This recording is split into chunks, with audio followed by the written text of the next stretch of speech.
Until now, meron pa rin ako nitong JD's lip tint na to. Grabe, 20 pesos ko lang to nabili noon. Ngayon, nagmahal na sila. Pero sobrang worth it dahil hindi pa nakakalahati yung isa kahit everyday ko siyang ginagamit.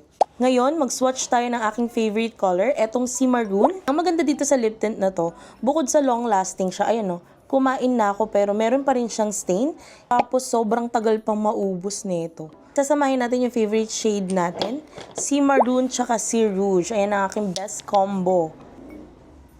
Tignan nyo kung gaano kaganda yung shade nito. Maroon pa lang itself yan mga. Tapos lalagyan pa natin ng Rouge. Yung Rouge nilalagay ko lang siya dito sa may center. Ayan yung shade. Tignan nyo kung gaano kaganda yung shade. Perfect sa mga estudyante kung nagtitipid kayo. Ang dami nilang shades dyan. Parang 18 shades meron sila. 5 lang yung binili ko and until now, hindi pa rin siya nauubos. So, ano pang hinihintay mo? Ilalagay ko lang yan dyan sa orange basket natin. Uy, ang shala, orange basket na siya. Ayan. So, yun lang. I-check out nyo na, guys. Bye!